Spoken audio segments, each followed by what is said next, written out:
అత్తయ్య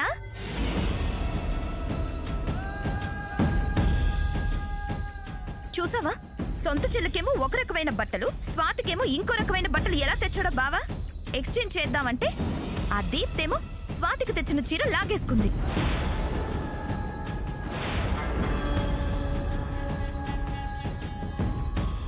నేను చెప్తేనేమో మీరు అర్థం చేసుకోవట్లేదు.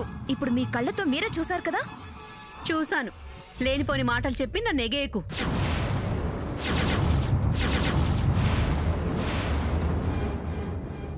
ఎగయడం ఏంటి, మీరు చూడలేదా? చూసాగా. మళ్ళీ ప్రత్యేకంగా ఎందుకు చెప్తున్నావు? చూడలేదనా?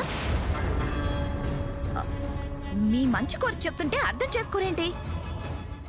నువ్వు బాగానే అర్థమయ్యావులే, కానీ వెళ్ళు.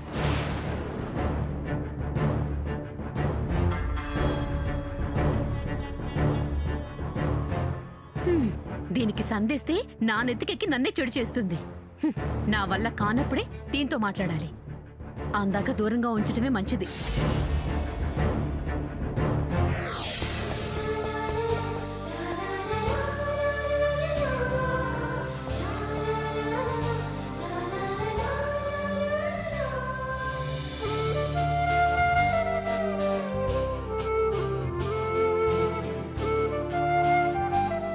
వావ్, చాలా బాగుంది. ఆదిత్య గారి సెలెక్షన్ చాలా బాగుంటుంది.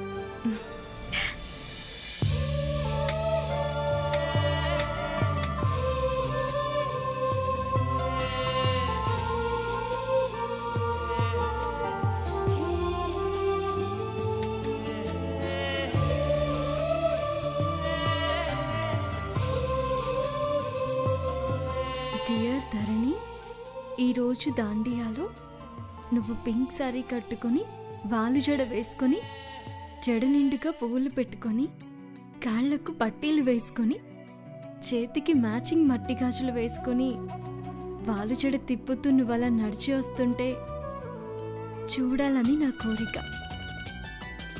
నా ఈ చిన్ని కోరికని ఈ దాండియా ఫంక్షన్లో తీరుస్తావు కదూ. అలా నా కోరిక తీరిస్తే నీకు మంచి గిఫ్ట్ ఇస్తాను.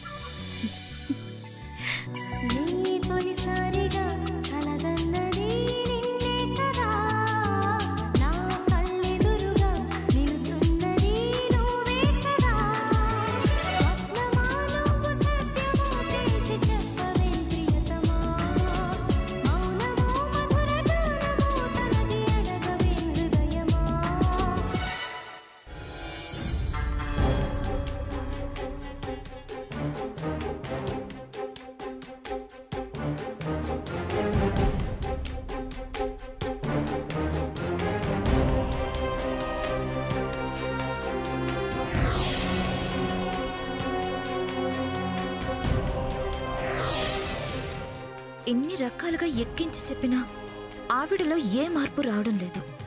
ఎందుకు? అసలు ఆవిడ గారి ఉద్దేశం ఏంటి? సరోజత్త, అమ్మా, అలాంటి వాళ్ళది నిజమైన ప్రేమ కాదు, అది వ్యామోహం. ఎగ్జాక్ట్లీ చిన్నత్త, నిజంగా ప్రేమించుకున్న వాళ్ళు అలా చేయరు. ఎంత మనసు విరిగిపోతే కన్న కూతుర్ని పట్టుకొని మా దృష్టిలో చచ్చిపోయా ఉంటుందా తల్లి?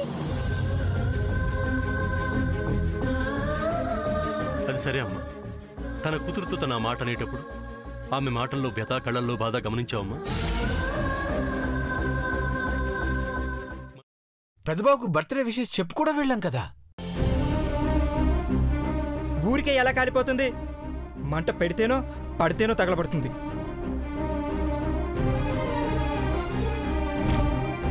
కరెక్ట్ చిన్నబాబు, నీకొచ్చినట్టే నాకు డౌట్ వచ్చింది.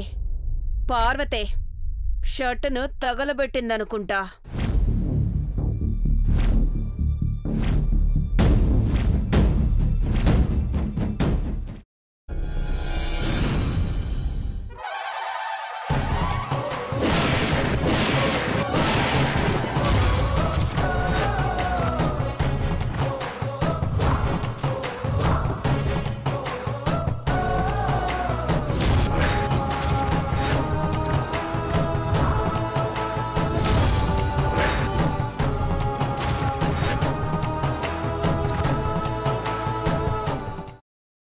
తర్వాత పొట్టు తీసేసి చాప్ చేసి పక్కన పెట్టుకోవాలి.